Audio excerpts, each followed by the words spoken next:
Hey everyone, and welcome to another episode of What It Is. I'm Kelly McKinney of Hohenheim Productions, And I'm Josh Gibson, the Fourth Wall Players. and this time we're here to talk to you about the ever-elusive Space Jam 2, which, as you all know, LeBron James came out with, and they leaked what the jerseys are supposed to look like, which I think is more than anything probably like just a publicity stunt. Oh yeah, it's just to sell bring- different jerseys. Well, and I was thinking, well, do you remember the controversy about how Sonic the Hedgehog released their trailer early on purpose so that people would be upset I remember you saying about that. so they'd be upset about I still the need to watch that animations movie. when they never planned on that being the final animation for it, right? Well. So I wouldn't be surprised if this whole Space Jam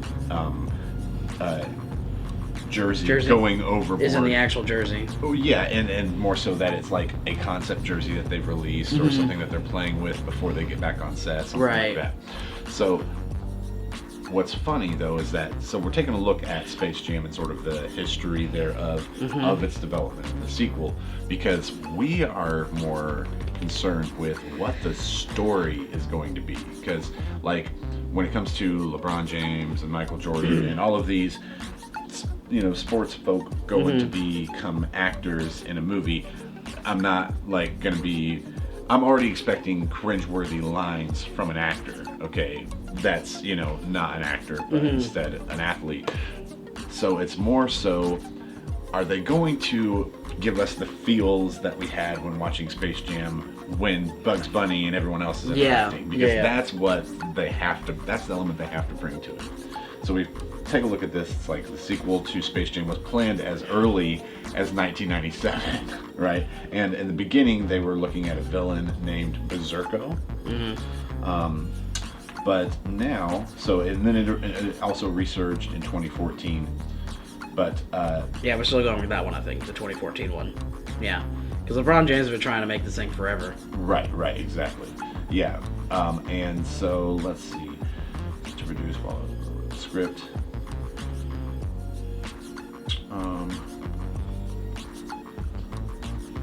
I mean, and obviously it's gone through so many issues with like directors dropping out and anything, and it was supposed to start filming this summer, I heard last, but obviously COVID happened, so that made that impossible. That makes a lot of things impossible. Yeah, and so then also, this is what comes to mind when we're reading about filming and how they've been going about it, is that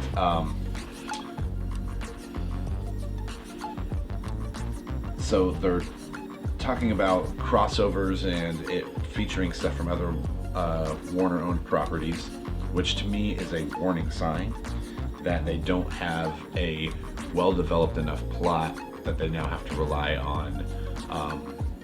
Basically, like, okay, it's no different than what Wreck-It Ralph 2 did.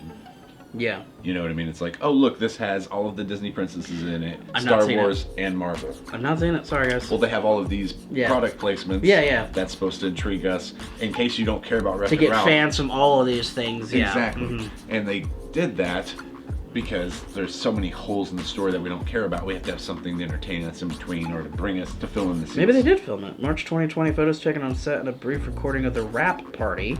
They had a rap party, that means they're done, right? Yeah, it's supposed to be releasing. Oh, okay. I thought they were going to film it this summer. Maybe they filmed it. Oh, well, I was mistaken.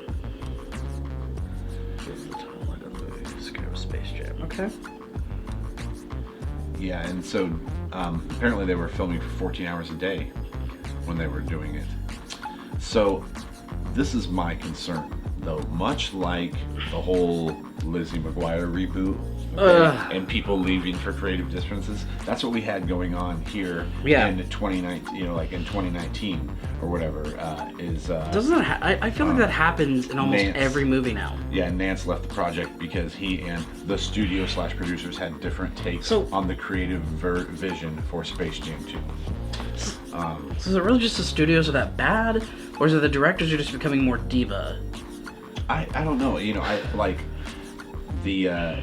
It's very interesting because this just makes me think of what is it? Hotel Transylvania. Yeah. Which took forever to get made. Yeah. Because they kept switching directors and right. then animators and then everything else.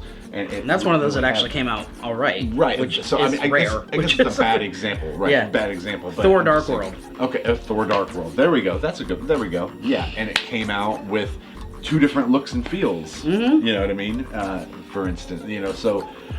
Natalie Portman did not want to be there. So that's what I'm worried about the most with Space Jam 2 is that we're going to have one of these, basically a bad remake or a bad sequel that they're shoving out that's going to cash it. And at this point in time, like everyone's aware, most of these sort of movies get made so you can sell more toys or jerseys or any sort of merchandise. Oh, man, that's where the people who make these movies feel like most of their money comes from. So. That's a shame because I'm probably gonna have to buy the newest like Bugs Bunny. Yeah. Action figure too. Right. Shiza. Right. Yeah. So yeah, with all that in mind, please leave your comments below on, how you feel about the sequel. Yeah, are you excited to see it? What problems do you foresee? Are you surprised that Don Cheadle's in it? Because I am. I was surprised at that too. Is he like the manager? I don't know. Right, that's interesting. Yeah. Or is he our Bill Murray? Is he our Bill Murray in this one? I like Don Cheadle, but he ain't no Bill Murray. In this one, as in I get that, but I mean, relief? I don't know if he could. I hope you can, Don Cheadle. I believe in you. I hope when he but shows Bill up Murray was in the cartoon world, he's like the producer's a friend. That'll be right. I'll love that. Because wasn't his? Isn't that one of those movies that Bill Murray like improved most of it? He did, if not all because of his lines. He basically showed up on set and was like, "Hey, can I be in your movie?" Right. Yeah. And I'm Bill Murray. Can I be? He did that so many times in the 80s and 90s. It was ridiculous. Love Bill Murray. So much respect for Bill Murray. I heard you guys were filming today. Yeah. I saw it from my mansion over there. And downtown. And Don Cheadle is really great, and I hope he does a great job. Yeah, well, that makes. I just hope they don't try to make him be the Bill Murray character because I don't think he'll live up to it. No, but I mean, it just makes me hopeful. Yeah. That's out of all of this that I've read, that's the only hopeful part. Of right. It, actually. Yeah, and I like Sonequa Martin Green. Sonequa Martin. Yeah, for sure. So, all right. Yeah, what do you think? Hey everyone, thanks for watching. Be sure to like and subscribe and hit the bell notification for regular updates when we post a new video. And when you get the time, check out our merch store so that you can display your civil disobedience to the world. This here will be our company motto: fuck privilege, take chances, because we do what we have to around here to get the stories told. And when you also have time, consider taking a look at our Patreon, where you'll find more behind the scenes videos and a look into everything we do at Hohenheim Productions. Thanks again for watching. Peace.